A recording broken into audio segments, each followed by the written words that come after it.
नमस्कार दोस्तों, मैं रोहित सिंह कुशवाहा स्वागत करता हूं आपका मई महीने के मंथली करंट अफेयर्स वीडियो में। दोस्तों, आज का हमारा वीडियो मई 2020 महीने के इकोनॉमी और सोशल डेवलपमेंट मतलब अर्थशास्त्र से जुड़े हुए करंट अफेयर्स पर रहेगा। चलते हैं पहली न्यूज़ पर। पहली न्यूज़ कह रही है bank of schemes ideas innovation and research portal. ये एक पोर्टल जारी किया गया है जो हमारी मिनिस्ट्री है माइक्रो स्मॉल और मीडियम एंटरप्राइज की, मतलब सूक्ष्म लघु और मध्यम एंटरप्राइजेस की जो मिनिस्ट्री है, मंत्रालय है, उसने एक पोर्टल लॉन्च किया है। ये इसका आप देख सकते हैं होम पेज है इसकी वेबसाइट का। इस पोर्टल में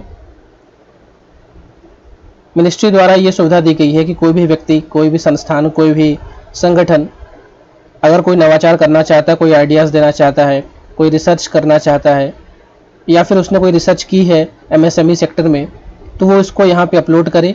अब उससे जुड़ी हुई जो भी दस्तावेज है, फाइल्स हैं, फ़ोटोज़ हैं, उसको अपलोड करे और फिर सरकार इन सारे इनोवेशन आइडियाज़ और रिसर्च पे ध्यान देगी।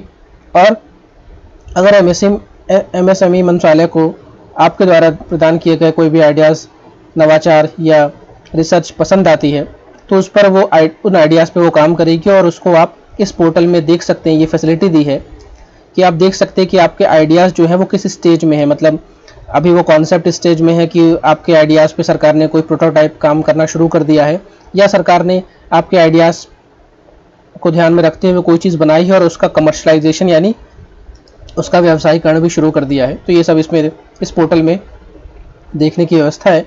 ये पोर्टल का होम पेज है, आप चाहे तो जा सकते हैं। ध्यान रखिएगा, ये जो पोर्टल है ये एमएसएमई मंत्रालय द्वारा लॉन्च किया गया है।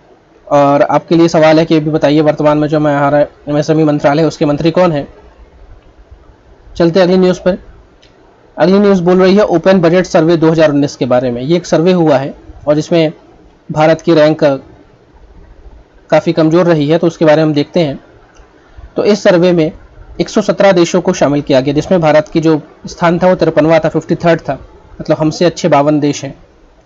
और इस सर्वे में ये जांचा जाता है कि किसी देश की जो बजट बनाने की प्रक्रिया है उसमें कितनी पारदर्शिता, कितनी उत्तरदायित्वता यानी अकाउंटेबिलिटी और ट्रांसपेरेंसी बरती गई है।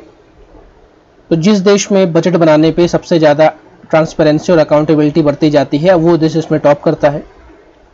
ये जो सर्वे है, इस सर्वे को करवाता है इंटरनेशनल बजट पार्टनरशिप IBP और हर देश को 0 से लेकर 100 के हिसाब से नंबर देता है। और ये जो नंबर होते हैं ये बजट बनाने की प्रक्रिया और अंतर्राष्ट्रीय इस जो स्टैंडर्ड्स हैं बजट बनाने के, उसमें किसी भी देश द्वारा उनका किस हद तक पालन किया गया है उस आधार पर 0 से 100 तक नंबर दिए जाते हैं। और इस बार इस बजट को टॉप किया है न्यूजीलैंड ने और जिसको स्कोर मिला है 87 का 100 में। भारत जैसे ही विकासशील देश जैसे साउथ अफ्रीका, मैक्सिको और ब्राज़ील ने काफ़ी बढ़िया रैंकिंग हासिल की है। साउथ अफ्रीका को 87 स्कोर मिला है, मैक्सिको को 82 स्कोर मिला है, ब्राज़ील को 81 स्कोर मिला है। हमें चाइना से तुलना नहीं करनी क्योंकि चाइना कम्युनिस्ट देश है और वहाँ पे ट्रांसपेरेंसी बिल्कुल भी नहीं है।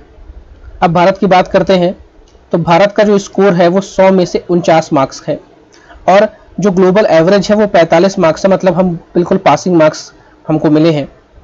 अब भारत के लिए कुछ सुझाव दिए गए हैं किस तरह हम ये IBP की जो सर्वे है इसमें हम और मार्क्स ला सकते हैं और अच्छा हमारा बजट बनाने का जो तरीका है, प्रक्रिया है, वो सुधर सकती है। तो इसके लिए कुछ सुझाव दिए गए हैं। उसमें पहला सुझाव है कि इनहेंसिंग पब्लिक पार्टिसिपेशन, मतलब ज़्यादा से ज़्यादा जनता का आप इसमें सहयोग लें और जनता की बातों को बजट में समावेशित करें। बजट बनाते समय ये ध्यान रखें जनता का मिजाज क्या है, जनता का मूड क्या है और देश की ज़रूरत क्या है। साथ में जनता द्वारा दिए गए जो भी पार्टिसिपेशन उसको प्रायोरिटी बेसिस पे बजट में शामिल करना चाहिए। अभी हम देखते हैं कि जो बजट बनने की प्रक्रिया है काफ़ी, उसमें बिल्कुल भी एक तरह से हम कह सकते हैं ट्रांसपेरेंसी नहीं है। सरकार अपने ही मंत्रालय से और मंत्रालय अपने ही डिपार्टमेंट से बजट की जो निविदा है वो मांग लेता है कि उनको क्या क्या ज़रूरत है और सरकार अपने हिसाब से, उनके पास जो भी टास्क फोर्स है उस हिसाब से वो तय करते हैं कि देश को क्या चाहिए और उस हिसाब से बजट रिलीज़ हो जाता है। आपके लिए दूसरा सवाल ये कि आप बताइए कि किस साल रेल बजट और आम बजट को एक कर दिया गया है, क्योंकि हम देख रहे थे कि पिछले कुछ सालों पहले तक रेल बजट पहले आता था, उसके बाद आम बजट आता था। तो अब जैसा कि आप जानते हैं कि एक ही बजट सत्र होता है और उसमें रेल और आम बजट सब साथ होते हैं। तो आप बताइएगा किस वर्ष रेल बजट और आम बजट को एक साथ कर दिया गया। दूसरा इसमें कहा गया है कि जो पब्लिक अंडरस्टैंडिंग है यूनियन और स्टेट बजट्स की, उसको भी लोगों को प्रोत्साहित करना चाहिए कि वो भी बजट की प्रक्रिया समझे और किस तरह बजट बनता है उसमें वो ज़्यादा से ज़्यादा भागीदार रहें। और सरकार को भी अलग अलग माध्यम से, सोशल मीडिया के माध्यम से, पेपर के माध्यम से, वेबसाइट के माध्यम से बताना चाहिए बजट बनने से पहले कि सरकार इस साल बजट में क्या क्या चीज़ों का प्रावधान कर रही है, और जनता से उसकी राय लेनी चाहिए और जनता की राय को मान्यता देनी चाहिए और जनता की राय के द्वारा ही बजट का निर्धारण करना चाहिए। ये कहता है ओपन बजट सर्वे, जिसमें हमारा मार्क्स आया है 49। अब बात करते हैं ये जो संस्था इंटरनेशनल बजट पार्टनरशिप की इसके बारे में। तो ये जो सर्वे है इसको निकालता है international budget partnership open budget initiative, और इसका मुख्यालय अमेरिका की राजधानी वॉशिंगटन डीसी में है। अब चलते हैं अपनी अगली न्यूज़ पे। One nation one ration card, एक राष्ट्र एक राशन कार्ड का जो प्लान है, इस बार जो हमारा 20 लाख करोड़ का आर्थिक पैकेज अनाउंस हुआ उसमें सरकार ने कहा कि हम एक राष्ट्र एक राशन कार्ड लाएंगे, और जबकि ये योजना 1 साल पुरानी है। तो इस योजना में सरकार द्वारा ये अप्रूवल दिया गया है कि हम 5 नए राज्यों को इसमें शामिल कर रहे हैं एक नेशनल क्लस्टर में, जिनके नाम है उत्तर प्रदेश, बिहार, पंजाब, हिमाचल प्रदेश, दादरा नगर हवेली और दमन एंड दीव। जबकि 12 राज्यों ने पहले सहमति जता दी है कि हम एक राष्ट्र एक राशन कार्ड में शामिल हैं, जिनके नाम है आंध्र प्रदेश, गोवा, गुजरात, हरियाणा, झारखंड, केरला, कर्नाटक, मध्य प्रदेश, महाराष्ट्र, राजस्थान, तेलंगाना और त्रिपुरा। अब ये है क्या, ये देख लेते हैं। तो जैसा कि आप सभी जानते हैं, जो राशन कार्ड होता है इससे राशन मिलता है, नाम में ही है राशन कार्ड। तो जो राशन होता है ये हमें पब्लिक डिस्ट्रीब्यूशन सिस्टम, जो हमारी पीडीएस की दुकानें होती हैं, सार्वजनिक खाद्य वितरण प्रणाली की दुकानें, वहाँ से हमें मिलता है। तो एक व्यक्ति जो कि मान लीजिए निवासी है किसी एक शहर का, एक गांव का, तो उसका राशन कार्ड में उस जगह का नाम अंकित होगा और उसको राशन उसी जगह की दुकान से मिलेगा। अगर वो अपना शहर छोड़ के किसी और शहर में चला जाता है या अपना शहर छोड़ के किसी और राज्य में चला जाता है, तो वो अपने राशन कार्ड से उस राज्य की जो पीडीएस दुकान है वहाँ से राशन नहीं ले सकता। तो सरकार का ये सोच है कि व्यक्ति नौकरी की तलाश में, अच्छे जीवन स्तर की तलाश में अपना राज्य, अपना घर छोड़ के कहीं और जाके बसता है, तो उसको राशन कार्ड का फ़ायदा मिलना चाहिए, और ऐसा नहीं हो कि वो राशन कार्ड है उसके पास फिर भी वो राशन नहीं ले पा रहा है। इस योजना के लाने से पहले भी कई राज्यों के बीच में ये पोर्टेबिलिटी थी। जैसे आंध्र प्रदेश और तेलंगाना के बीच में पोर्टेबिलिटी थी कि आंध्र प्रदेश का कोई निवासी तेलंगाना में अगर रह रहा है तो वो वहाँ से राशन ले सकता है। गुजरात और महाराष्ट्र के बीच में ये सुविधा पहले से थी, हरियाणा, राजस्थान के बीच में ये सुविधा पहले से चल रही थी। अब आंध्र प्रदेश तेलंगाना पहले एक राज्य थे। 2 जून 2014 को आंध्र प्रदेश से तेलंगाना अलग हो गया। गुजरात और महाराष्ट्र पहले एक राज्य थे, उनका नाम था बॉम्बे स्टेट, और 1960 में गुजरात और महाराष्ट्र अलग हो गए। हरियाणा और राजस्थान पड़ोसी राज्य हैं, इसलिए ये सुविधा बेसिकली चालू थी। अब इस योजना में कहा गया है कि सरकार का ये मोटो है, ये ऑब्जेक्टिव है कि कोई भी व्यक्ति भूखा ना सोए और हर व्यक्ति को खाने की या खाद्य की सुरक्षा मुहैया हो। और इसके लिए सन 2013 में हमने नेशनल फूड सिक्योरिटी एक्ट भी पास किया था, राष्ट्रीय खाद्य सुरक्षा कानून, जिसके तहत हमने ये तय किया है कि हमारे देश में कोई भी व्यक्ति भूखा नहीं सोएगा। तो यही सारा इसका ऑब्जेक्टिव है। और दूसरा इसमें यह है कि अगर हम एक देश एक राशन कार्ड की जो स्कीम है वो पूरे देश में लॉन्च कर देते हैं, तो इससे हमें जो फर्जी राशन कार्ड बने हैं या फिर एक व्यक्ति के पास 2 राशन कार्ड है, इन सब चीज़ों से छुटकारा मिलेगा, और जो फ्रॉड फर्जी राशन कार्ड बने हैं उनको बारे में पता चल जाएगा। अब बात कर लेते हैं सरकार की और योजनाओं के बारे में जो कि फूड सिक्योरिटी से जुड़ी हुई है। तो पहली योजना का नाम है national food security mission, NFSM। ये जो मिशन है ये 2007 में लॉन्च हुआ था और ये सेंट्रली स्पॉन्सर्ड स्कीम है। इस स्कीम के तहत चावल, दाल, गेहूं, सीरियल्स, कमर्शियल क्रॉप्स, व्यावसायिक जो फसल है, इनके उत्पादन पे जोर दिया जा रहा है, और इनके उत्पादन और जो इनका फैलाव है उसको और बेहतर कैसे किया जाए, इस स्कीम का ये मुख्य लक्ष्य है। साथ में ही हम अपनी मिट्टी से ज़्यादा फसल कैसे लें, और ज़्यादा से ज़्यादा फसल लेने के बावजूद भी हमारे मिट्टी की जो फर्टिलिटी है वो कैसे बढ़ती रहे, उसकी प्रोडक्टिविटी कैसे बढ़ती रहे, किसी किसान के पास जो खेत है उसका जो उपज की क्षमता है वो कैसे बढ़ती रहे, ये सारी चीज़ इस मिशन के तहत सरकार द्वारा चलाई जा रही है। अगली जो योजना चल रही है उसका नाम है राष्ट्रीय कृषि विकास योजना। ये भी सन 2007 में शुरू हुई थी और इस योजना के तहत जो राज्य है, जो जिले हैं, वो खुद तय कर सकते हैं कि उनके राज्य में, उनके ज़िले में किस प्रकार की मिट्टी है और उस मिट्टी में वो किस प्रकार की फसल लेना चाहते हैं।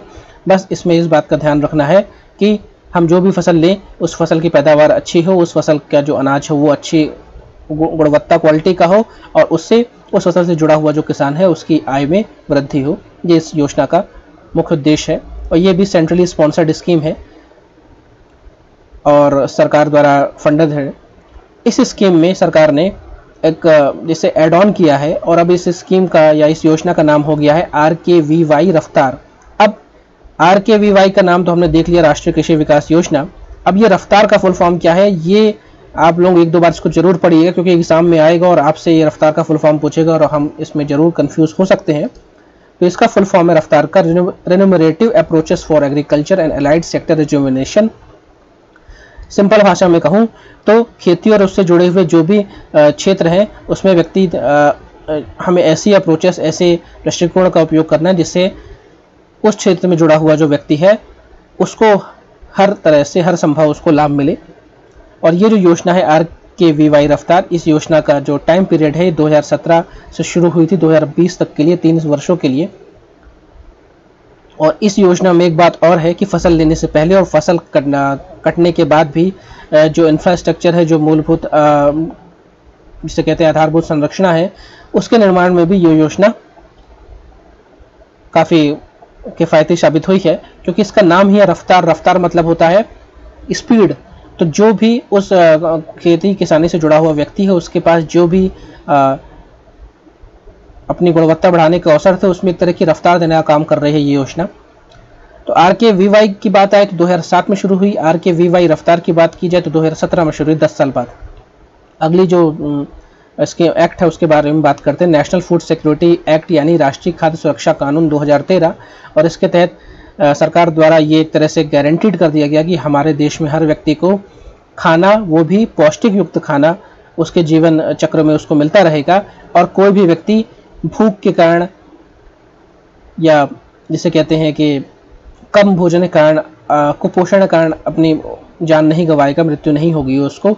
और जो व्यक्ति कमज़ोर वर्ग से आते हैं उनको अफोर्डेबल प्राइसेस में, उनको कम कीमत में एक न्यूट्रिशनल पोषण युक्त खाना उसको मुहैया कराया जाएगा। ये इस योजना का, इस एक्ट का मेन प्रावधान है। और इस एक्ट में सबसे मेन बात यह है कि अगर परिवार में जो महिला 18 साल से ज़्यादा की हैं तो जो राशन कार्ड होगा, राशन कार्ड में मुखिया का नाम महिला के नाम पे होगा। ये बिल्कुल आप ध्यान रखिए इस बात को कि ये NFSA के ये की हाइलाइट्स हैं। और साथ में इस योजना के तहत जो मिड डे मील स्कीम चल रही है या ICDS स्कीम जो चल रही है या जो PDS यानी पब्लिक डिस्ट्रीब्यूशन सिस्टम की स्कीम जो चल रही है, इन सबको भी कानूनी मान्यता मिल गई है जिससे कि ये लोग भी सरकार द्वारा बैक्ड होके लोगों के जो खाने की जो प्रक्रिया है, खाने का जो व्यवस्था है उसको सुचारू रूप से चलाते रहे।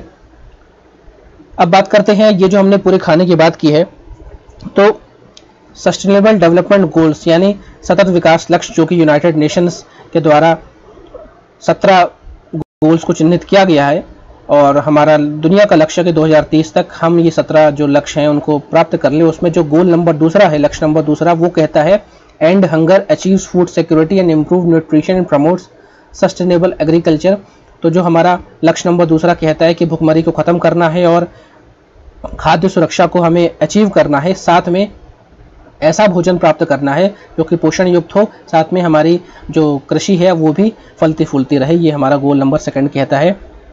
UPSC के लिए इस पैराग्राफ में सबसे इम्पोर्टेंट बात यह है कि SDG 2 किस पर बेस्ड है। अब चलते हैं कंसोल बॉन्ड के ऊपर। ये हमारी अगली न्यूज़ है। कंसोल बॉन्ड होते क्या हैं? तो कंसोल बॉन्ड क्यों निकाले गए? क्योंकि अभी जानते हैं आप पेंडेमिक है, कोविड-19 फैला हुआ है और देश दुनिया की जो अर्थव्यवस्था पूरी तरह चरमरा गई है। इसको देखते हुए कंसोल बॉन्ड निकाला गया है। कंसोल बॉन्ड एक तरह के परपेचुअल बॉन्ड के रूप में होता है और परपेचुअल बॉन्ड एक ऐसा बॉन्ड होता है जिसकी कोई मैच्योरिटी डेट नहीं होती है जैसा कि आम बॉन्ड होता है, आप खरीदते हैं, उसमें लिखा रहता है कि 10 साल तक आपको इतना ब्याज देंगे और 10 साल बाद आपको ब्याज सहित मूलधन भी वापस हो जाएगा। लेकिन ये जो कंसोल बॉन्ड है, ये इस पैंडेमिक में सरकार द्वारा निकाला गया है और इसकी कोई मैच्योरिटी डेट नहीं है, लेकिन फिर भी एक लॉक इन पीरियड है जो कि 5 साल का, मतलब 5 साल बाद आप चाहे तो इस बॉन्ड को सरकार को बेचकर अपना पैसा वापस ले सकते हैं, जो भी सरकार द्वारा उस टाइम रेट फिक्स होगा। क्योंकि ये इसमें जो लिक्विडिटी रिस्क है और इंटरेस्ट रेट रिस्क है, क्रेडिट रिस्क है, जो ये मार्केट ड्रिवन बॉन्ड है, तो जो भी उस टाइम पैसा बनेगा वो सरकार आपको वापस कर देगी। और ये इसलिए भी जरूरी कि सरकार के पास अभी हाथ तंग है, पैसे कम है, इसलिए सरकार चाह रही है कि हम एक बॉन्ड निकाल दें, कंसोल बॉन्ड, और लोगों से पैसा रेस करें कम से कम 5 साल के लिए। तो कंसोल बॉन्ड की कोई मैच्योरिटी डेट नहीं होती है, लेकिन फिर भी एक लॉक इन पीरियड है 5 साल का, मतलब 5 साल से पहले आप इस बॉन्ड को भुना या भजा नहीं सकते हैं। अगली न्यूज़ में चलते थे। Energy efficiency initiative by bureau of energy efficiency, BEE के द्वारा एक एनर्जी एफिशिएंसी इनिशिएटिव लॉन्च किया गया है। अब ये देखते हैं क्या है इनिशिएटिव। तो जो हमारे मिनिस्ट्री ऑफ पावर है, ऊर्जा मंत्रालय, उसने एक रिपोर्ट रिलीज की जिसका नाम था impact of energy efficiency measures for the year of 2019, और ये इस रिपोर्ट को लॉन्च किया इन्होंने वीडियो कॉन्फ्रेंस के द्वारा, क्योंकि पैंडेमिक है, लॉकडाउन चल रहा है, तो कोई भी फिजिकली बैठक तो हो नहीं रही है। अब इस रिपोर्ट में क्या बात थी ये देख लेते हैं। ये पता चल गया कि रिपोर्ट आई है, ये पता चल गया इस मिनिस्ट्री ने लॉन्च किया है। अब ये पता करते हैं इस रिपोर्ट में कहा क्या गया है। तो इस रिपोर्ट में कहा गया है कि 2015 में जो पेरिस क्लाइमेट कन्वेंशन हुआ था, COP21, उसमें हमने वादा किया था कि हमने अपने NDC नेशनल डिटरमाइंड कॉन्ट्रीब्यूशंस 3 रखे थे, जिसमें से एक हमारा ये था कि हम 2030 तक आते आते 2005 में हम जितना भी कार्बन उत्सर्जन कर रहे थे उसका हम 33 से लेकर 35% की कमी करेंगे। ये हमारा हमने वादा किया था और इस वादे में हम काम भी कर रहे हैं। और इस रिपोर्ट में बताया गया है कि हम 2005 का जो भी लेवल था उसमें हम 20% की कटौती करने में तो सक्षम हो गए, और ये बहुत अच्छा साइन है, क्योंकि अभी 2020 चल रहा है और 10 साल है हमारे पास, और हमें 33 से 35% की कमी करनी है, 20% की कमी करने में हम सक्षम हो गए, और ये काफ़ी अच्छी बात है। और इसके लिए सरकार ने कुछ मेजर प्रोग्राम्स भी लॉन्च किए हैं, इस तरह हम जो कार्बन उत्सर्जन है उसको कम कर सके, जिससे हमारी जो धरती है, जो हमारा प्लानेट है, वो सेफ रहे, सिक्योर रहे और हमारा आपका जीवन भी खतरे में ना पड़े।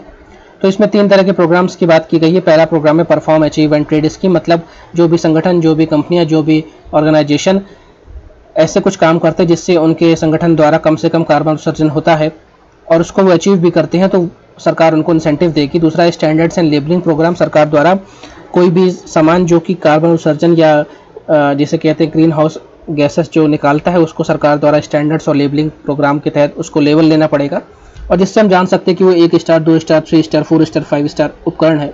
और जितने ज़्यादा स्टार होते हैं उस उपकरण में, जैसे आप प्रेस खरीदने आते हैं, AC खरीदने आते हैं, फ्रिज खरीदने आते हैं, तो उसमें स्टार रहता है, वो BEE यानी ब्यूरो ऑफ एनर्जी एफिशिएंसी उसको रेटिंग देता है। तो जितने ज़्यादा स्टार, इसका मतलब वो प्रकृति के लिए उतना कम हानिकारक है। और तीसरा उजाला प्रोग्राम जो है, जिसके तहत सरकार द्वारा जो कन्वेंशनल बल्ब आपके यहाँ लगे हैं उसको रिप्लेस कर रहा है LED बल्ब से। दूसरा एक योजना municipal demand side management programme, मतलब नगर निगम जो भी हैं वो किस तरह अपना जो कचरा प्रबंधन कर रहे हैं उसको एक सुचारू रूप से सरकार द्वारा एक नए दृष्टिकोण से किया जा रहा है, जिससे कचरा जो है उसको हम इस प्रकार यूज़ करें कि उससे हम उसके वेस्ट से हम फिर से ऊर्जा बना सकें। और हमारे जो ऊर्जा पे डिपेंडेंसी है, क्योंकि शहर हमारे देश में बड़े हैं, आबादी ज़्यादा है, ऊर्जा की खपत ज़्यादा है, और ये ऊर्जा जो है ये हमें गैर परंपरागत सोर्स जैसे कोयला या फिर हम हाइडल से लेते हैं, और जिससे पर्यावरण को नुकसान होता है। और ग्लोबल जो गैस है वो है ग्रीन हाउस गैसेस, उनका भी निस्तारण काफ़ी ज़्यादा होता है। तो सरकार द्वारा ये कुछ प्रोग्राम चालू किए गए हैं। और स्टार रेटिंग प्रोग्राम, जैसे कि मैंने बता दिया है कि ब्यूरो ऑफ एनर्जी एफिशिएंसी यानी BEE द्वारा स्टार रेटिंग दी जाती है। आपके घर में कोई भी इलेक्ट्रॉनिक उपकरण होगा, आप देखिएगा उसमें रेटिंग सितारे बने होंगे, स्टार बने होंगे। तो अब इस BEE ने रेटिंग में जो डीप फ्रीजर होते हैं, जिसमें हम आइसक्रीम या फिर जो बड़े बड़े फ्रीजर होते हैं जिसमें हम किसी चीज़ को ठंडा रखते हैं, उसको भी अब ये इस स्टार प्रोग्राम में सरकार ने शामिल कर लिया है। तो साथ में जो लाइट कमर्शियल एयर कंडीशनर्स होते हैं, जो छोटे छोटे AC होते हैं, उसको भी इस स्टार रेटिंग प्रोग्राम में शामिल कर लिया है। अब ये जो ब्यूरो ऑफ एनर्जी एफिशिएंसी की बात जब से कर रहा हूँ आपको, BEE, ये सरकार ने 2001 में एनर्जी कंजर्वेशन एक्ट बनाया था, उसके तहत इसकी स्थापना की गई है। और वर्तमान में BEE 24 अप्लायंसेस यानी 24 इलेक्ट्रॉनिक सामानों को स्टार रेटिंग देता है, और जिसमें से 10 जो है, 24 में 10 जो है उनको तो मैंडेटरी है, मतलब अगर आप जैसे आपके पास फ्रिज है या आपके पास जैसे प्रेस है, अगर आप इनकी फैक्ट्री लगा रहे हैं तो आपका माल निकलने से पहले आपको BEE से रेटिंग लेनी पड़ेगी, नहीं तो आप अपना माल बेच भी नहीं सकते, मैंडेटरी है ये। और कुल 24 अभी तक अप्लायंसेस को BEE की रेटिंग के तहत लिया गया है। तो BEE यानी ब्यूरो ऑफ एनर्जी एफिशिएंसी के बारे में बात करें तो एक वैधानिक निकाय है और किस मंत्रालय के अधीन है? ऊर्जा मंत्रालय के अधीन।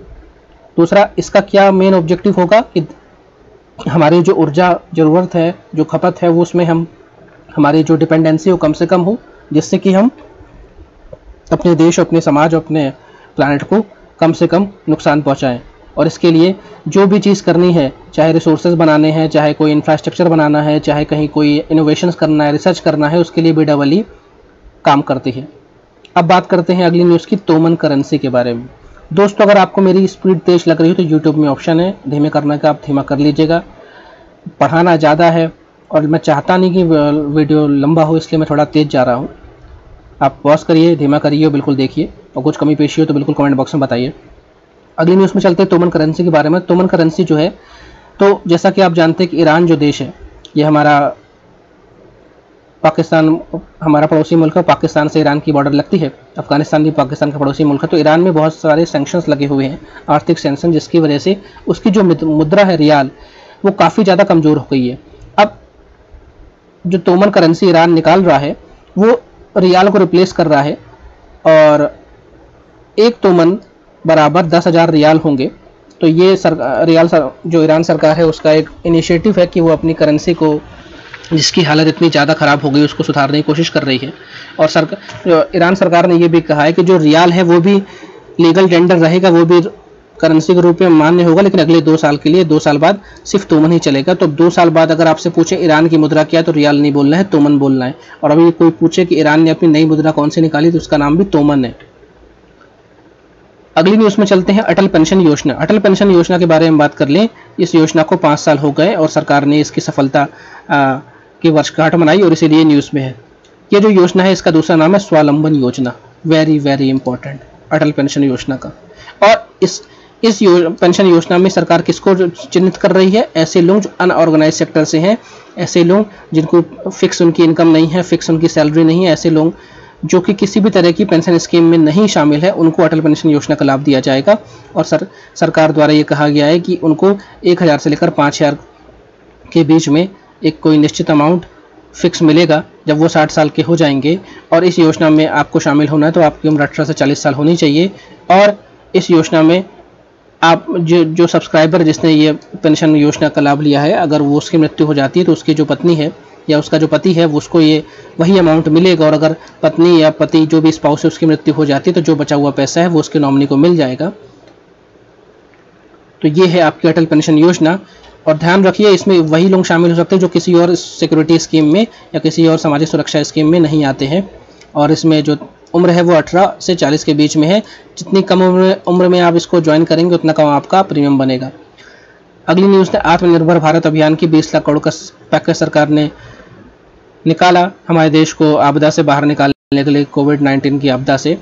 और जो कि कहा जा रहा है कि हमारी टोटल GDP का 10% है, और ये जो पूरा पैकेज है, ये इसमें लोन ज़्यादा है, ग्रांट ज़्यादा है और कैश बेनिफिट कम है। तो इसको हमें पढ़ना नहीं, क्योंकि इसके बारे में आपने बहुत पढ़ लिया और 2-3 महीने बाद ये बात आई गई हो जाएगी। कुछ बेसिक इसमें बात है वो जान लेते हैं कि इस योजना के तहत सरकार द्वारा प्रधानमंत्री गरीब कल्याण योजना के तहत जो महिलाएं हैं, जो कि बुजुर्ग लोग हैं, उनके खाते में जनधन जो अकाउंट है उसमें 3 महीने के लिए 500 रुपये दिए जा रहे हैं। वो कौन सी योजना है? प्रधानमंत्री गरीब कल्याण योजना। दूसरी, इसमें क्या हुआ है, इसमें जो आपका PF अकाउंट है, प्रोविडेंट फंड अकाउंट है, इसमें सरकार आपकी सैलरी का 12% कट के PF में जमा होता है। सरकार ने उसको 12% से घटा के 10% कर दिया, मतलब 2% एक्स्ट्रा पैसा अपने घर ले सकते हैं अगले 3 महीने के लिए। तीसरा, इसमें जो MSME सेक्टर है उसकी जो इंडस्ट्रीज की जो डेफिनेशन है उसको थोड़ा चेंज किया है। तो जो माइक्रो इंडस्ट्री किसे कहेंगे? जिसका इन्वेस्टमेंट 1 करोड़ तक का है, 1 करोड़ से कम का है, और पूरे साल में उसने जो काम किया है वो 5 करोड़ से कम का है, तो वो माइक्रो इंडस्ट्री कहलाएगा। स्मॉल में क्या है? जिसका इन्वेस्टमेंट जिसकी लागत इंडस्ट्री लगाने में 1 से 10 करोड़ के बीच में, उसका टर्नओवर 5 से 50 करोड़ के बीच में, वो स्मॉल इंडस्ट्री कहलाएगी। और मीडियम वो कहलाएगी जिसकी लागत, जिसका पूरा कामकाज खर्चा 10 से 20 करोड़ का है और उसने धंधा किया है 50 से 100 करोड़ का। ये डेफिनेशन चेंज की है, ये क्राइटेरिया आपको थोड़ा याद रखना पड़ेगा। तो बाकी इस योजना में कुछ ऐसा चीज़ नहीं जो आपको पढ़ना है। ये एम्प्लॉयज़ प्रोविडेंट फंड के बारे में ही बात है कि 12 से 10% कर दिया, 2% एक्स्ट्रा पैसा ले जाओगे अगले 3 महीने के लिए। अब ये एम्प्लॉयज़ प्रोविडेंट फंड के बारे में जान लेते हैं। EPF ये क्या है। तो एम्प्लॉय अपनी सैलरी का कुछ हिस्सा हर महीने प्रोविडेंट फंड में जमा करता है और उसके लिए एक जो संस्था हमने बनाई उसका नाम है employees provident fund organisation, EPFO। UPSC EPFO का एग्ज़ाम लेता है। अभी 4 अक्टूबर को एग्ज़ाम होना था 2020 में, लेकिन अब 4 अक्टूबर को UPSC प्रीलिम्स हो रहा है। तो EPFO की जो स्थापना है वो employees provident fund and miscellaneous provision act 1952 के तहत की गई है। और ये किस मंत्रालय के अधीन आता है? Ministry of labour and employment. ये आपको 2-3 बातें बस याद रखनी है। चलते हैं आगे। अगली न्यूज़ कहती है कि कॉयर जियो टेक्सटाइल्स को परमिशन मिल गई है रूरल रोड कंस्ट्रक्शन के लिए। तो जो ग्रामीण सड़कें हैं उसमें हम कॉयर का उपयोग करेंगे। तो कॉयर क्या होता है? आपने ये नारियल की रस्सी से बने हुए बोरे देखे होंगे जिसमें सामान ढोया जाता है, इसे कॉयर कहते हैं। तो इसका उपयोग किया जाएगा रोड बनाने में। देखिए तस्वीर में पहले हमने ये कॉयर बिछाया, उसके ऊपर डामर बिछाया। और ये हम क्यों कर रहे हैं? क्योंकि ये जो फैब्रिक है ये परमिएबल है, मतलब इसमें पानी पड़ेगा तो आर पार निकल जाएगा, रोड नहीं बहेगी। ये नेचुरल है, ये ड्यूरेबल है, काफ़ी ज़्यादा मजबूत है और इसमें सड़न गलन नहीं होती है। मॉइस्चर की वजह से ये ख़राब नहीं होता है और किसी भी तरह का माइक्रोबियल अटैक इसमें नहीं होता है। एक नई टेक्नोलॉजी है, सस्ती टेक्नोलॉजी है और नेचर फ्रेंडली टेक्नोलॉजी, इसलिए सरकार द्वारा तय किया कि ग्रामीण सड़क बनाने में हम कॉयर का उपयोग करेंगे। अब हमारे देश में जो भी सड़क बनती है उसका जो भी पैमाना है उसके लिए हमें परमिशन लेनी पड़ती है इंडियन रोड कांग्रेस से। इंडियन रोड कांग्रेस से परमिशन मिल गई है और उसने कहा है कि 5% जो आप सड़क बनाएंगे पूरे देश में ग्रामीण सड़क, वो इस तकनीक से आप बना सकते हैं। अब हमारे देश में जो ग्रामीण सड़क बन रही है उस योजना का नाम है प्रधानमंत्री ग्राम सड़क योजना थर्ड। तो थर्ड मतलब इसके पहले 2 योजनाएं और आ चुकी हैं। तो अभी जो वर्तमान में जो ग्रामीण सड़क योजना बन रही है उसकी योजना का नाम है प्रधानमंत्री ग्राम सड़क योजना थर्ड। और इस योजना के तहत हम चाह रहे हैं कि 1,25,000 किलोमीटर की पक्की सड़क हम पूरे देश में बना दें। अब इस योजना में सरकार, जो केंद्र सरकार है और राज्य सरकार दोनों मिलकर इसमें पैसा लगाती हैं। तो जो सामान्य राज्य है उसमें सरकार अगर 100 रुपये खर्च हो रहा है तो 60 रुपये केंद्र सरकार देती, 40 रुपये राज्य सरकार देती। फॉर एग्जांपल मध्य प्रदेश की अगर बात करो तो अगर 100 रुपये लग रहा है तो 60 रुपये मिलेगा मोदी जी की तरफ से और 40 रुपये देंगी MP की गवर्नमेंट।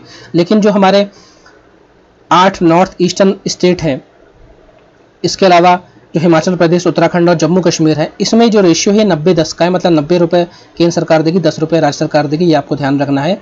तो पहले ये जो योजना थी प्रधानमंत्री ग्राम सड़क योजना, ये दिसंबर 2000 में लॉन्च हुई थी। दिसंबर 2000 में इस योजना को लॉन्च किया था अटल बिहारी वाजपेयी ने, जब पहली बार भाजपा की सरकार बनी थी। और इसमें पैमाना ये था कि अगर प्लेन एरिया है वहाँ पे 500 से अधिक आबादी रहती है तो उस गाँव को हम पक्की सड़क से जोड़ेंगे। और जो उत्तर पूर्वी जो हमारे राज्य हैं या पहाड़ी हैं या ट्राइबल एरिया है या रेगिस्तानी एरिया है वहाँ पे 250 से अधिक लोग रहते हैं तो हम उसको ऑल वेदर रोड पक्की सड़क से जोड़ेंगे। और ये कौन सा पैमाना मानेंगे हम? 2001 का सेंसस हम मानेंगे। इसका सरकार ने ये बोला था कि जो भी लेफ्ट विंग एक्सट्रीमिज्म एरिया, मतलब जो भी नक्सलाइट प्रभावित एरिया है वहाँ भी हम इन सड़कों को बनाएंगे जिससे कि आम जनमानस को सुविधा हो और कभी मूवमेंट करना हो पुलिस का, आर्मी का, मिलिट्री का, तो भी हम उस इलाके में जहाँ पे नक्सलाइट बहुत ज़्यादा है या नक्सलाइट अफेक्टेड डिस्ट्रिक्ट्स हैं उनमें हम आसानी से पहुँच सकें। अब इंडियन रोड कांग्रेस की बात करें, मैं इसके बारे में बताया कि इससे ही हमने परमिशन लिए कि भाई हम ये रोड बनाएं। तो 1934 में इसकी स्थापना हुई थी और इसकी स्थापना के लिए कहा था जयकर कमेटी ने, और जयकर कमेटी के रिकमेंडेशंस ने 1934 में इंडियन रोड कांग्रेस की स्थापना हुई। और ये हाईवे इंजीनियर्स, देश में हाईवे इंजीनियर्स की सबसे बड़ी संस्था है। अब चलते हैं अपनी अगली न्यूज़ पे। प्रधानमंत्री मत्स्य संपदा योजना, तो नाम से ही मालूम चल रहा है, मत्स्य मतलब मछली और संपदा मतलब मछली से जुड़े हुए जो भी उद्योग है उसके लिए योजना है। तो ये जो योजना है ये 2019-20 के बजट में सरकार द्वारा बताया गया था। और इस योजना के तहत हम जो ब्लू रेवोल्यूशन, नीली क्रांति है, उसको हम बूस्टअप करेंगे जिससे हमारे देश में जो मछली उद्योग से जुड़े हुए लोग हैं उनके जो जीवन स्तर है और उनका जो लिवलीहुड का तरीका है उसमें थोड़ा चेंजेस हैं, उसमें बदलाव है और अच्छा बदलाव है। इसके लिए हम इस योजना को ला रहे हैं। और इस योजना का जो ऑब्जेक्टिव वो ये है कि मछली उत्पादन और उसके उत्पादन के तरीके में हमें बढ़ोतरी करना है। दूसरा, जो पोस्ट हार्वेस्ट मैनेजमेंट है, जैसे मछली को हमने पानी से निकाल लिया, उसके बाद उसको फ्रीज़र में रखना है, उसको ट्रांसपोर्टेशन करना है, उसको मंडी तक पहुंचाना है, उसके बाद उसको बेचना है, इन सब का जो इंफ्रास्ट्रक्चर है इसको बनाना, और साथ में जो फिशरीज मैनेजमेंट और रेगुलेटरी फ्रेमवर्क है उसको पालन करवाना। तो ये इस योजना का मेन काम है। हमारे देश में लगभग 7,516 स्क्वायर किलोमीटर का मेनलैंड एरिया है, कोस्टल एरियाज, जो समंदर से लगा हुआ है। और इस एरिया से लगे हुए जितने भी राज्य हैं उसमें अधिकतर जो लोग हैं वो मछली पालन से जुड़े हुए हैं। अब ये जो प्रधानमंत्री मत्स्य संपदा योजना है, इसमें अलग अलग राज्यों में ये अलग अलग सेक्टर मतलब स्कीम के रूप में चल रही। कहीं ये सेंट्रल सेक्टर स्कीम के रूप में चल रही है और कहीं ये सेंट्रली स्पॉन्सर्ड स्कीम के रूप में चल रही है।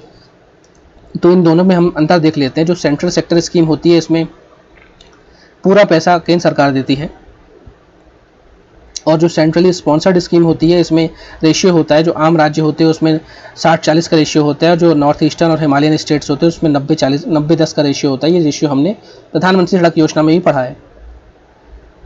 तो इसके जो ऑब्जेक्टिव हैं, एम्स मैंने आपको बता दी, यही सब इसमें लिखा है।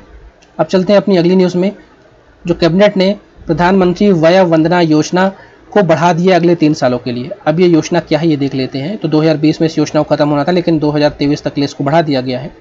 इस योजना में ये है कि जो बुजुर्ग लोग हैं, जो 60 साल से ऊपर के लोग हैं, उनको अगर अपना पैसा बढ़ाना है या उसमें ब्याज लेना है, तो सरकार द्वारा तय किया गया था। उनको एक फिक्स राशि जो 7.40% प्रति वर्ष का ब्याज उनको मिलेगा, और सरकार ने इसको बढ़ा के 7.75% का ब्याज कर दिया। और ये जो आपका नॉर्मल एफडी रेट है या फिर जो सेविंग रेट है उससे काफ़ी ज़्यादा है। और ये सीनियर सिटीजन के लिए काफ़ी ये योजना उन्हीं के लिए है कि उनके पास जो पैसा है, जो पेंशन का पैसा है या उनकी गाड़ी कमाई का जो पैसा है, उसको उनको ढंग का ब्याज मिले, अच्छा ब्याज मिले, जिससे उनका जो बुजुर्ग जीवन है वो अच्छे से बीते। तो ये योजना इसके लिए थी और 3 साल के लिए इसको बढ़ा दिया गया है। अगली न्यूज़ में चलते हैं। Ecologically sensitive area of Western Ghat. तो पहले आप इस चित्र को देखिए। इस चित्र में जो हरे रंग का हिस्सा है ये वेस्टर्न घाट दिखाया गया है। तो आप गुजरात से लेकर केरला तक का पूरा हिस्सा है, इसमें वेस्टर्न घाट में आता है। कुछ हिस्सा तमिलनाडु का भी आता है। तो इसमें कुछ ऐसे क्षेत्र हैं जो कि इकोलॉजिकली सेंसिटिव, मतलब वहाँ पे अगर हमने उनको रोका नहीं, उस एरिया की हमने घेराबंदी नहीं की, तो वहाँ पे मानव का इतना दखल हो जाएगा कि वहाँ की वनस्पति, वहाँ के जीव जंतु, वहाँ का जो इकोलॉजिकल बैलेंस है वो बिगड़ जाएगा। और हमने पिछले साल देखा कि केरला में किस तरह बहुत सारा बाढ़ आ गया, और इसके लिए भी ये कहा जा रहा था कि लोगों ने जो इकोलॉजिकल सेंसिटिव एरिया है वेस्टर्न घाट का उसको डिस्टर्ब किया, पहाड़ों को समतल कर दिया, पेड़ों को काट दिया, नदियों को मोड़ दिया, जिसकी वजह से इतनी तेज बाढ़ आ गई। तो सरकार द्वारा इकोलॉजिकली सेंसिटिव एरिया को लेकर बात रखी गई है। डॉक्टर कस्तूरी रंगन कमेटी बनाई गई थी वेस्टर्न घाट को लेकर, और ये high level working group committee ने बोला था, कई सारे क्षेत्र ऐसे बताए थे जिसको सरकार को कहा था कि आप इसको इकोलॉजिकली सेंसिटिव जोन घोषित करिए। और उसमें उन्होंने केरला, कर्नाटक, गोवा, महाराष्ट्र, गुजरात, तमिलनाडु आदि राज्यों के एरियाज को नोटिफाई किया था। अब सरकार ने उनकी सिफारिश को मान लिया है, क्योंकि हमने पिछले साल केरला में जो बाढ़ देखी, इसके पहले ये कमेटी गठित हो गई थी। और अगर हमने उसी टाइम कस्तूरी रंगन जी की बात मान ली होती तो शायद केरला में इतनी बुरी बाढ़ नहीं आती, लेकिन फिर भी आई और सरकार की आंखें खुली। अब इसलिए अब उनके द्वारा जो कमेटी ने इकोलॉजिकल सेंसिटिव एरियाज की बात कही थी उसको सरकार द्वारा नोटिफाई किया जा रहा है, और इसका काम करेगी ministry of environment, forest and climate change, जो हमारा वन मंत्रालय है वो इसको देखेगा। और ये जो इकोलॉजिकल सेंसिटिव एरिया है, ये ऐसे एरिया है जहाँ पे कोई नेशनल पार्क है, सेंचुरी है, या कोई प्रोटेक्टेड एरिया से, या कोई जनजातियों वाला इलाका है, और जहाँ पे आम जनमानस का जाना उस जमीन के लिए, उस इलाके के लिए खतरनाक साबित हो सकता है। इसलिए सरकार द्वारा इस एरिया को इकोलॉजिकल सेंसिटिव एरिया घोषित किया जाता है। अब हमने 1986 में एनवायरनमेंट प्रोटेक्शन एक्ट बनाया, और उसका सेक्शन 3 का 2 का हिस्सा कहता है कि जो इकोलॉजिकल सेंसिटिव एरिया होता है वहाँ पे किसी भी प्रकार की इंडस्ट्रीज नहीं खोली जा सकती, और किसी भी प्रकार की कोई भी प्रोडक्शन एरिया या कोई भी उत्पादन वाला संगठन या कोई भी ऐसी कमर्शियल एक्टिविटीज़ नहीं की जा सकती, कोई भी इंडस्ट्रीज़ वहाँ पे ऑपरेट नहीं होगी। ये भी हमारा EPA 1986 कहता है। और अब इकोलॉजिकल सेंसिटिव एरिया जब ये घोषित हो जाएंगे तो वो काफ़ी ज़्यादा प्रोटेक्टेड हो जाएंगे, और आम व्यक्ति का उस एरिया में जाना वर्जित या प्रोहिबिटेड रहेगा। अगली न्यूज़ में चढ़ते हैं emergency credit line guarantee scheme. इस स्कीम में ये है कि कोरोना वायरस यानी कोविड-19 की वजह से देश में लॉकडाउन है और जो एमएसएमई सेक्टर है, इस सेक्टर के ऐसे लोग जिन्होंने कर्जा लिया है, बैंक से कर्ज लिया है, और ऐसे लोग जिनका बैंक पे 25 करोड़ तक बकाया है और उनका टर्नओवर, उनकी कंपनी का टर्नओवर 100 करोड़ या उससे ज़्यादा है, तो सरकार द्वारा उनको कुछ रियायत दी जाएगी। और यही कहा गया है emergency credit line guarantee scheme. तो अगर एक लाइन में बोलूँ, तो अगर आपसे सवाल आता है कि ये स्कीम किस मंत्रालय द्वारा लाई गई है, तो एमएसएमई जो मिनिस्ट्री है वो लाया है। इस स्कीम में क्या जा रहा है, इस स्कीम में जो बैंकों द्वारा लोन दिया गया है उसको चुकाने की जो मियाद है, जो उसकी टेन्यूर है, उसको थोड़ा ईज किया जा रहा है, सॉफ्टन किया जा रहा है। अगली न्यूज़ में चलते हैं। काफ़ी इंपॉर्टेंट है ये न्यूज़ कि second addendum on protocol on inland water transit and trade between India and Bangladesh 2020। आम भाषा में कहूँ तो भारत और बांग्लादेश के बीच में, जैसा आप जानते हैं कि बांग्लादेश पहले पूर्वी पाकिस्तान था। 1971 में भारत की सहायता से बांग्लादेश आज़ाद हुआ और बांग्लादेश से हमारे अधिकतर, अगर मैं आपसे कहूँ कौन से देश से सबसे ज़्यादा हमारे राज्य सीमा लगाते हैं, वो है बांग्लादेश, और सबसे बड़ी जो सीमा भी लगती है वो बांग्लादेश के साथ लगती है। तो कई सारी ऐसी नदियाँ जो भारत से निकलती है बांग्लादेश जाती हैं, और कई सारी छोटी ऐसी नदियाँ हैं जो कि हमारी बड़ी नदियों की सहायक नदियाँ भी हैं। तो हमारे और बांग्लादेश के बीच में जो इनलैंड वाटरवे है, जो अंतर्राज्यीय जो जल वे है यानी रास्ता है, वो काफ़ी ज़्यादा सघन और गहन है, और इसके लिए हम समय समय पर उसके साथ कुछ अनुबंध या प्रोटोकॉल करते हैं, जिससे इस नदियों में, ऐसी नदियाँ जो कि भारत और बांग्लादेश के बीच में बह रही हैं, उनमें सफ़र करना, उसमें व्यापार करना, उसमें अपने जहाज़ ले जाना आसान है। और बांग्लादेश के जहाज़ अगर हमारी नदियों में चल रहे हैं तो उनको वहाँ पे रुकना, वहाँ पे फ्यूल भराना, वहाँ पे सामान अनलोड लोड करना, इन सब की सुविधा दी जाती है। तो इसी के लिए second addendum on protocol sign किया गया है, और इस प्रोटोकॉल के तहत जो इंडो बांग्लादेश प्रोटोकॉल रूट्स हैं, जो ऐसे रास्ते हैं जिसके जो इस प्रोटोकॉल के तहत आए हैं, वो पहले 8 थे, अब 10 कर दिए गए, 2 नई लोकेशन जोड़ दी गई हैं। और इनको मैं समझाता हूँ। आप इस मैप को देखिए, ये बांग्लादेश है पूरा। देखिए इधर पश्चिम बंगाल है, इधर ऊपर आप जाएंगे तो आपको आसाम मिल जाएगा, ये फिर आपको यहाँ पे ये आसाम है, ये आपको मेघालय मिल गया। तो और इधर ये चित्र छोटा है और दिखाता हूँ मैं, इधर देखिए आप, ये आपको मेघालय मिल गया, ये आपको असम है, ये मणिपुर है, मिजोरम है, त्रिपुरा है। तो अब हमारे नॉर्थ ईस्टर्न जो राज्य हैं, इसमें नागालैंड को छोड़ दे तो और अरुणाचल प्रदेश को छोड़ दे तो बाकी सभी बांग्लादेश से सीमा लगा रहे हैं। इधर आप देखें तो पश्चिम बंगाल सीमा लगा रहा है। तो इतनी सारी जो नदियां हैं जो दो राज्यों के बीच में जो बह रही हैं, इनमें जो वाटरवे है, इसके लिए हमने प्रोटोकॉल साइन किया है और कुछ नए इलाके हमने जोड़े हैं। और जो नए इलाके जोड़े, इनका मतलब यही है कि हमारा कोई कार्गो अगर गुजर रहा है तो उसको बांग्लादेश के पानी में उतरने की अनुमति रहे और बांग्लादेश के इलाके में फ्यूल भरवाने की अनुमति रहे। और ऐसी जो जगह होती जहाँ पे इन हमारे और बांग्लादेश के, यानी हम दोनों ऐसी जगह का उपयोग कर सकते हैं अपने बीच के व्यापार वाले रास्ते में, उन्हें कहते हैं पोर्ट्स ऑफ कॉल।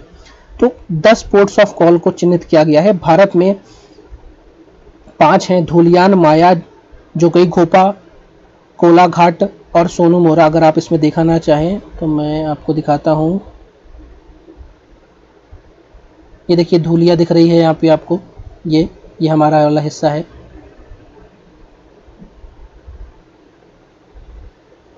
तो और इसमें देखते हैं बांग्लादेश के हैं राजशाही, सुल्तानगंज, चिलमारी, दाऊदकंदी, बहादुराबाद। अब आप देखिए इसमें तो ये बहादुराबाद दिख रहा है आपको, राजशाही दिख रहा है। इसका मतलब अगर भारत का कोई जहाज राजशाही पहुंचता है तो इसको यहाँ पे रुकने की, पेट्रोल भराने की, फ्यूल भरने की अनुमति रहेगी बहादुराबाद में पहुंचने, क्योंकि हमारा जो कार्गो है वो यहाँ से कहाँ जा रहा, गुवाहाटी जा रहा। तो बीच में हमने बांग्लादेश की नदियों का उपयोग किया। तो ये जो पोर्ट्स ऑफ कॉल है, तो बांग्लादेश के पोर्ट ऑफ कॉल में भारत को अनुमति रहेगी और भारत के पोर्ट्स ऑफ कॉल में, जैसे मान लीजिए धुलिया है, धुलिया में बांग्लादेश का कोई भी जहाज है जिसको अनुमति है वो यहाँ पे आए, अपना रुके, अपना लोड अनलोड करे, पेट्रोल भराए, फ्यूल भराए, इन्हें कहते हैं पोर्ट्स ऑफ कॉल। तो 5 हमारी तरफ से, 5 बांग्लादेश की तरफ से ये सब चिन्हित किए गए हैं। और यही है हमारा इसका, ये तो पूरा पैराग्राफ का मेन थीम यही है। अब आपके लिए एक सवाल मैं दे रहा हूँ कि आप बताइए कि बांग्लादेश के साथ जो भारत की सीमा लगती है वो कितनी, उसकी लंबाई कितनी है। तो दोस्तों लंबा हो गया वीडियो थोड़ा, क्योंकि इकोनॉमी की बात है, इसको अपन छोड़ नहीं सकते थे। अगर आपको पसंद आया ये तो इसको लाइक कीजिए, शेयर कीजिए, चैनल में नए हैं सब्सक्राइब कीजिए। और मैं ये जो आपको वीडियो आपको मिल रहे हैं ये बेसिकली यूपीएससी और स्टेट पीएससी के लिए हैं, प्रीलिम्स मेंस इंटरव्यू सबके लिए है। आप इसको देखिए, समझिए, नोट्स बनाइए और कोई कमी पेशी हो तो मुझको ज़रूर बताइए। आपके कमेंट्स का स्वागत है। तो दोस्तों मिलते हैं अपने अगले सेशन में, तब तक के लिए धन्यवाद। जय